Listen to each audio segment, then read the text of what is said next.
শুরুতেই আমরা গল্পের প্রধান ক্যারেক্টার আমুকে দেখতে পাই। আমু একটি কোম্পানিতে জব করে, আর তাদের কোম্পানি ফ্যামিলির প্রোডাক্ট সেল করে থাকে। ওদের কোম্পানির একটি অদ্ভুত নিয়ম হচ্ছে যে প্রত্যেক স্টাফকে ম্যারিড বা রিলেশনশিপে থাকতে হবে। কিন্তু আমাদের প্রধান চরিত্রের ভাগ্য এতই খারাপ যে ওর লাইফে কেউ নেই, ওর ফ্যামিলি বলতে কেউ নেই, ও পুরো একা। তাই ওদের অদ্ভুত কোম্পানির অদ্ভুত নিয়ম অনুযায়ী আমুকে কাজ থেকে বের করে দেওয়া হয়, যেই কারণে আমু অনেক দুঃখ পেয়ে নাইট ক্লাবে এসে ড্রিঙ্কস করছিল। আর তখনই ক্লাবে কিছু গুন্ডারা এসে হামলা করে। ওরা সবাইকে আটক করে ফেলে আর বলে যে সবাই নিজেদের আপনজনকে কল করে বলো যে তোমাদের ছাড়িয়ে নিয়ে যাওয়ার জন্য কিছু টাকা আনতে। তাই সবাই সেটাই করে, সবাই নিজেদের আপনজনকে কল লাগায়। সবার আপনজন এসে সবাইকে ছাড়িয়ে নিয়ে চলে যায়, কিন্তু আমুর তো কেউ ছিল না, তাই আমু সেখানেই রয়ে যায়। আমু সেই গুন্ডাদের বলেছে এই দুনিয়ায় এমন কেউ নেই যে যে আমাকে ছাড়িয়ে নিয়ে যাবে, আমি সম্পূর্ণ একা। এই বলে আমু সেখানে কান্নাকাটি আরম্ভ করে, যেই কারণে গুন্ডাদের ওর উপর মায়া হয়। দেন সেখানে পুলিশ চলে আসে, যেই কারণে আমু ছাড়া পেয়ে যায়। পরের দিন ছিল আমুর 28তম জন্মদিন। ও নিজের জন্মদিন নিজেই সেলিব্রেট করছিল। ঠিক তখনই তার বাড়িতে একটি অ্যামি নামের মেয়ে আসে। অ্যানি ছিল একটি কোম্পানির এলিজেন্ট। ও আমুকে এসে বলে যে আমাদের কোম্পানির কাজ হচ্ছে যে তোমাদের মতো বয়স্ক ছেলেদের গার্লফ্রেন্ড জোগাড় করে দেওয়া। তোমার বাবা ও মা তোমার নামে একটি পলিসি করে গিয়েছিল, যেই কারণে সেটার সার্ভিস তোমাকে আমরা এখন দিতে এসেছি। মেয়েটির এইসব কথাবার্তা আমুর মাথায় ঢুকছিল না। তখন অ্যানি ওকে একটি ম্যাজিক্যাল আংটি দেখিয়ে বলেছে তুমি এই আংটিটি পরে যখনই কোনো জিনিসকে ছুঁড়ে মারবে সেটি তোমার গার্লফ্রেন্ডে পরিণত হবে। এরপর তুমি আবার চাইলে তাকে আবার বস্তুতে পরিবর্তন করতে পারবে। এটা বলার পর অ্যানি সেই রিংটিকে সেখানে রেখেই চলে যায়। এরপর রাতের বেলা আমু যখন শাওয়ার নিচ্ছিল তখন ও হাতে সেই আংটিটিকে পরে নেয়, আর তখনই ওর হাত থেকে একটি সাবান নিচে পড়ে যায়। আর দেখা মতোই সেই সাবানটি একটি মেয়েতে পরিবর্তন হয়ে যায়। এই মেয়েটি ছিল সবগাল। যেহেতু এই মেয়েটি সাবান দিয়ে তৈরি, তাই ও ধুলো ময়লা দেখলেই সেখানে ঝাঁপিয়ে পড়ে পরিষ্কার করার জন্য। কিন্তু আমু তার প্রথম গার্লফ্রেন্ডকে নিয়ে মোটেই খুশিতে ছিল না, কারণ সেই মেয়েটি এতই মোটা ছিল যে আমু ঘুমানোর সময় বেড থেকে নিচে পড়ে যায়। তাকে নিয়ে আমু অনেক বিরক্ত হয়ে পড়ে। তাই ও সেই কোম্পানির রিলেজেন্ট অ্যানির সাথে দেখা করে। ও অ্যানিকে বলে যে আমার এই গার্লফ্রেন্ডটিকে মোটেই পছন্দ হয়নি। অ্যানি বলে যেহেতু সব গার্ল সাবান দিয়ে তৈরি, তাই তোমার উচিত যে এই মেয়েটিকে দিয়ে বেশি বেশি কাজ করানো, তাহলে এ অনেক স্লিম হয়ে যাবে এবং দেখতেও সুন্দর লাগবে। তাই অ্যানির কথা মতো আমু সেটাই করে।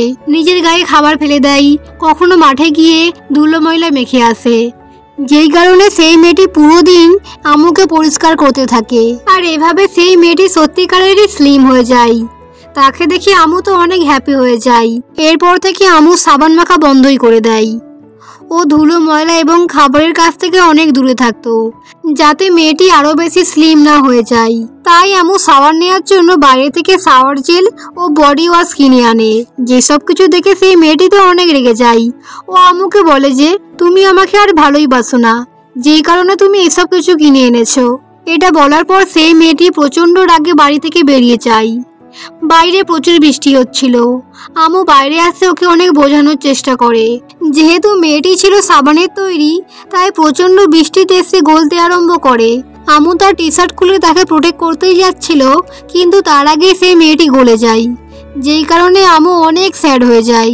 তারপরের দিন অ্যানি ওর সাথে দেখা করতে আসে। অ্যানি ওকে বলে যে তোমার পাস্ট ভুলে যাওয়াই দরকার, কারণ তোমার কাছে ম্যাজিক্যাল আংটি রয়েছে, তুমি যত খুশি তত গার্লফ্রেন্ড বানাতে পারবে। এটা শোনার পর আমু একটু মোটিভেট ফিল করে, তাই ওর অ্যাকোরিয়ামে থাকা গোল্ডফিশকে একটি মেয়েতে পরিবর্তন করে। এই মেয়েটি ছিল ফিশ গার্ল, কিন্তু এই মেয়েটির একটি সমস্যা রয়েছে। এই মেয়েটি কিছুক্ষণ পর পর সবকিছু ভুলে যায়। ও কয়েক সেকেন্ডের মধ্যেই সবকিছু ভুলে যায়। অ্যানি ওকে বলেছিল জাদুর গার্লফ্রেন্ডের ব্যাপারে জানতে হলে তার বুকে হাত রাখতে হবে। তার কথা মতোই আমু সেই ফিশ গার্লের বুকে হাত রাখে, কিন্তু মেয়েটি রেগে গিয়ে ওকে চড় মারতে আসে। কিন্তু চড় মারার আগে মেয়েটি সবকিছু ভুলে যায়, তাই ও সেখানেই থেমে যায়। যেহেতু মেয়েটি অনেক সুন্দর ছিল, তাই আমুর সেই গার্লফ্রেন্ডকে অনেক পছন্দ হয়েছিল। তারপর বাড়ি এসে আমু সেই মেয়েটিকে হাসানোর জন্য বারবার একই জোকস বলছিল। যেহেতু মেয়েটি কয়েক সেকেন্ডে সবকিছু ভুলে যায়, তাই সেই মেয়েটি বারবার হাসছিল। সেই মেয়েটি যাতে আমুকে না ভুলে যায়, তাই আমু তার হাতে নিজের ছবি এঁকে দেয়। মেয়েটির আরো একটি সমস্যা রয়েছে, মেয়েটি সারাক্ষণই খিদে পায়, তাই ও সারাক্ষণ খেতে থাকে, যেই কারণে আমু ধীরে ধীরে তার উপর বিরক্ত হয়ে যাচ্ছিল। একদিন সেই মেয়েটি তার হাত থেকে ধুয়ে নেয়, যেই কারণে আমুর আঁকা ছবিটি তার হাত থেকে মুছে যায়। আর মুছে যাওয়া মতোই মেয়েটি সবকিছু ভুলে যায় এবং মেয়েটি বাইরে এসে খাবার খেতে আরম্ভ করে। মেয়েটি এত বেশি খাবার খাচ্ছিল যে বাইরের সবাই তাকে দেখে অনেক অবাক হয়ে যায় এবং মেয়েটির ভিডিও বানাতে আরম্ভ করে।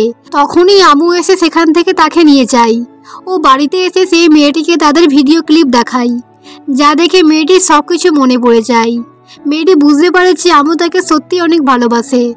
আমু সত্যি এখন সেই মেয়েটিকে অনেক ভালোবেসে ফেলেছিল, যেই কারণে ওর ফিস গার্লকে নিয়ে অনেক চিন্তা হচ্ছিল যে যদি ও এত বেশি খাওয়ার কারণে মারা যায়, তাই ও তাকে আবারও মাছে পরিবর্তন করে দেয়। তার পরের দিন অ্যানি আমুর বাড়িতে আসে। ও আমুকে এসে জিজ্ঞেস করে, তুমি আসলে কিরকম গার্লফ্রেন্ড চাও? তখন আমু বলেছে, আমি এরকম গার্লফ্রেন্ড চাই যে খুবই স্ট্রং হবে। ওরা দুজনেই একটি ছুরিকে নোটিস করে, তাই ওরা পরবর্তী গার্লফ্রেন্ডে একটি ছুরিকে পরিণত করে। এই মেয়েটি হচ্ছে নাইফ গার্ল। এ অনেক স্ট্রং এবং মারপিটি অনেক ভালো। মেয়েটি এতই এক্সপার্ট যে তার ইশারার দ্বারা একটি মাছিকে মেরে দেয়, যা দেখে ওরা দুজন তো পুরো অবাক। তারপর ওরা তিনজনে মিলে বাইরে আসে। বাইরে আসার পর কিছু ছেলেরা নাইফ গার্লকে ডিস্টার্ব করছিল, তাই আমু ওকে প্রোটেক্ট করতে আসে। কিন্তু নাইফ গার্ল তো একাই যথেষ্ট। নাইফ গার্ল তাদের এক একজনকে ধরে প্রচুর মারে। তারা ভয়ে সেখান থেকে পালিয়ে যায়। এসব দেখে আমু আর অ্যানি পুরো হাঁ হয়ে রয়ে যায়। আমু মনে মনে ভাবছিল যে আমি তো এরকমই গার্লফ্রেন্ড খুঁজছিলাম। এরপর আমু সেই মেয়েটিকে নিয়ে বিভিন্ন জায়গায় ঘুরে বেড়ায়। আমু মেয়েটিকে অনেক জানার চেষ্টা করে। ও জানতে পারে যে মেয়েটি ওকে পছন্দ করে না, মেয়েটি অন্য কাউকে পছন্দ করে। তাই আমু সেই মেয়েটিকে যাকে পছন্দ করে তার কাছে নিয়ে যায়। আসলে এই ছুরিটি ছিল সেকেন্ড হ্যান্ড। এর প্রথম ব্যবহারকারী ছিল এই লোকটি, যেই কারণে মেয়েটি এই লোকটিকেই পছন্দ করে। নাইফ গার্ল তার প্রথম মালিককে দেখে অনেক ইমোশনাল হয়ে পড়ে, কারণ সেই মালিক এখন ওকে ভুলে গিয়ে অন্য একটি ছুরি ব্যবহার করছে। কিন্তু এরপরেও নাইফ গার্লের তার প্রথম মালিকের ওপর একটুখানিও ফিলিংস কমে না। তাই এসব কিছু দেখে আমু সেই মেয়েটিকে আবারও ছুরিতে পরিণত করে এবং তার মালিকের কাছে ফিরিয়ে দেয়। এরপর দেখা যায় আমু পরপর 3টে গার্লফ্রেন্ড হারিয়ে অনেক ভেঙে পড়েছে। অ্যানি ওকে অনেক বোঝানোর চেষ্টা করে, কিন্তু আমু কিছু না বুঝেই বাড়ি চলে আসে। দেন ও বাড়িতে এসে বিভিন্ন বস্তুকে ওর গার্লফ্রেন্ডে পরিণত করে, কিন্তু কোনো কিছুই ওর মনের মতো হচ্ছিল না। একদিন আমুর মাথায় একটি আইডিয়া আসে। ও ভাবে যে ওর সবথেকে প্রিয় জিনিস হচ্ছে যে ওর মোবাইল, তাই তার উচিত যে ওর ফোনকে ওর গার্লফ্রেন্ডে পরিণত করা। সে হয়তো আমুর মনের মতো হবে, এই ভেবেই আমু তার ফোনকে ফোন গার্লে পরিণত করে। আর বরাবরের মতো এই গার্লফ্রেন্ডকে নিয়েও সে বাইরে বেরোয়। তারপর ওরা দুজন একটি রেস্টুরেন্টে আসে, যেখানে একটি ছেলে আর একটি মেয়ে ডেটে এসেছিল। ফোন গার্ল সেই মেয়েটিকে দেখেই বলে দেয় যে মেয়েটির আরও 3টি বয়ফ্রেন্ড রয়েছে। এই কথা আমুকে বললে আমু তার কথা বিশ্বাস করে না। তাই ফোন গার্ল সেই মেয়েটির ফোন হ্যাক করে তার বাকি 3টে বয়ফ্রেন্ডকে মেসেজ করে এই রেস্টুরেন্টে আসার জন্য বলে। তারা সবাই সেখানে চলে আসে। মেয়েটি তার 4জন বয়ফ্রেন্ডকে একসাথে দেখে অনেক অবাক হয়ে যায় এবং লজ্জায় সেখান থেকে পালিয়ে যায়। এসব কিছু দেখার পর ওরা দুজন ওদের হাসি থামিয়ে রাখতে পারে না। দেন আমু রিয়েলাইজ করে যে ও ফোন গার্লকে অনেক লাইক করে। এই কারণে আমু ফোন গার্লকে প্রপোজ করে এবং তাকে সেই ম্যাজিক আংটিটি পরিয়ে দেয়। আর এটাই ছিল আমুর সবথেকে বড় ভুল, কারণ ফোন গার্ল তো আমুকে হেট করতো, কারণ আমু কোনোদিনই ফোনের যত্ন রাখেনি। সে এখন আমুর উপর প্রতিশোধ নিতে চাই, যেই কারণে ফোন গার্ল সেই ম্যাজিক আংটির দ্বারা ওর নিজস্ব টিম তৈরি করে। আর এদিকে অ্যানি আমুর জন্য অনেক টেনশনে ছিল, কারণ ওর সাথে আমুর অনেকদিন দেখা হয়নি। যেহেতু আমুর ফোন এখন ফোন গার্লে পরিণত হয়েছে, তাই ফোন গার্লই অ্যানিকে রিপ্লাই করে আর ওদের একটি স্ন্যাপের ছবি তুলে পাঠায়। যেই ছবি দেখে অ্যানি বুঝতেই পারে যে এটা ওদের রিয়েল ছবি নয়, কারণ আমু স্ন্যাপচ্যাটে ফটো তোলে না। এসব কিছু বুঝে যাওয়ার পর আমুর উপর অ্যানির টেনশন আরও বেড়ে যায়।